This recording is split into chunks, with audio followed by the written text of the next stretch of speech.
Okay, Kelly. The next section that I'm going to have you do is to see how your coordination is working. And so what I'm going to have you do is you're going to touch your fingertips to your thumbs one at a time. Good, just like that. So you're going to go index, middle, ring, pinky, pinky, ring, middle, index. Okay. Okay, but now it's going to be tricky. I want you to do it with your eyes closed. Okay. So let's start with your right hand. Go ahead and show me how you can do that. Excellent. And your left hand? Very good.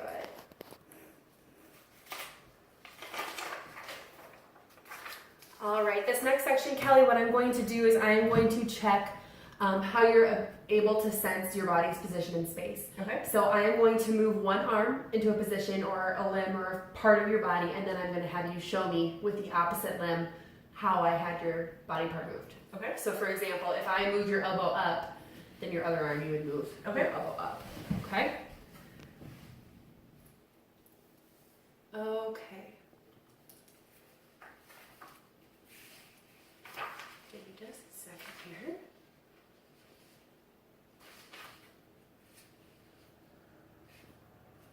Okay, very good. Are my eyes closed? Yes, go ahead and close your eyes.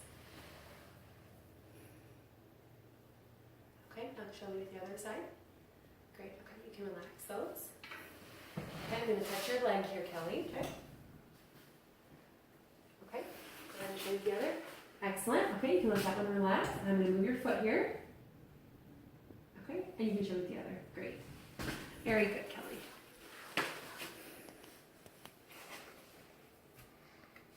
Okay, now Kelly, I'm going to do just kind of a quick physical assessment in place of taking range of motion measurements for each movement, just to first assess how you're able to move, and then if I see an area that is a deficit, then we'll go ahead and retest Okay. all of those. Okay, so can you please bring your arms up over your head for me? Great, and back down.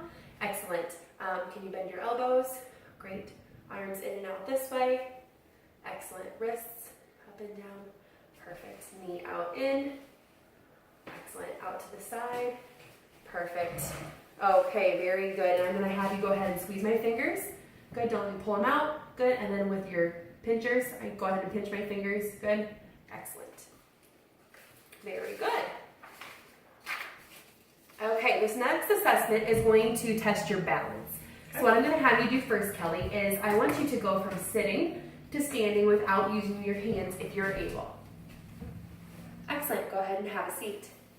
Now, if a patient were having difficulty, their score would be reflected depending on the level of assistance that they needed, whether it be pushing up from their knees or pushing up from the armrest of the chair. Good. Okay, Kelly, the next section that I'm going to have you do is I want you to stand up for me, unsupported, and we're going to stand for just a couple of minutes here, okay? Okay. So I'm going to flip through to our next little section here while you're standing. Okay.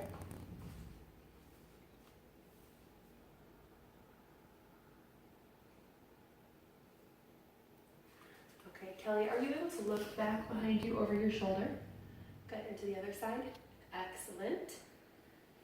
Very good. And I would continue to have her stand up to 2 minutes, and then depending on her ability to stand for that amount of time unsupported would dictate her score. Okay, Kelly, you can go ahead and have a seat. Okay. So then this next section is looking at sitting with her back unsupported, but with her feet supported on the floor or the stool.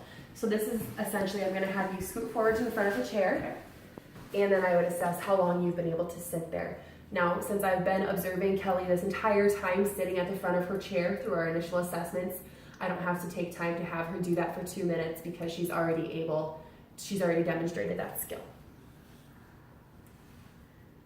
Very good. And also, we just witnessed when Kelly sat down, she sat down nice and slow, which is another component of this assessment, that she was able to sit with minimal use of her hands. Again, if she needed to control her descent by using her hands or using the legs or the armrest of the chair, then that would give her a different score. Okay, Kelly. Next what I'm going to have you do is we are going to stand up again. And this is another component of the Berg balance scale. And I want you to stand unsupported. I'm going to have you close your eyes for 10 seconds. 9, 8, 7, 6, 5, 4, 3, 2, 1. Very good, Kelly. You may open your eyes.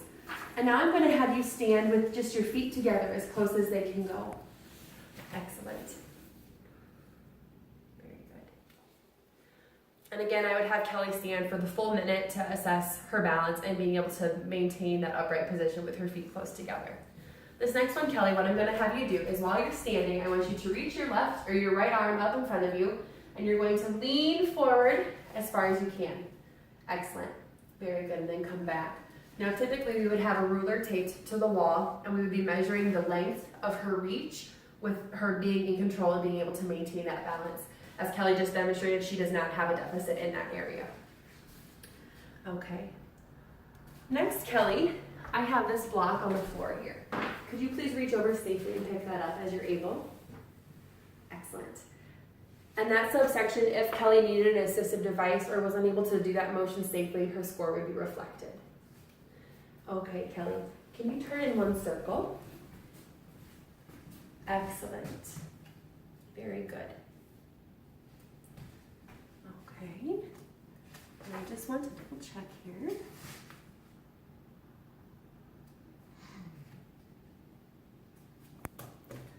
Okay, this next one, Kelly, excuse me here. I'm going to grab my step stool.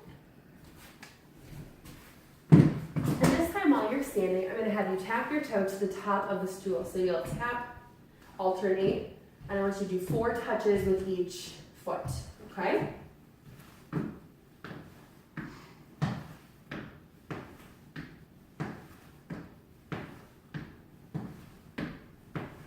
Excellent. Very good. Okay. And I've got one more for you, Kelly. I'd like you to stand on one leg and hold that position as long as you can. I'm here in case you need me for balance. 3, 4, 5, 6, 7, 8, 9, 10. Excellent. Go ahead and put that foot down. So again, on that section, depending on her ability to maintain that balance or that position with or without assist would dictate her score. Okay, Kelly, you can go ahead here and have a seat.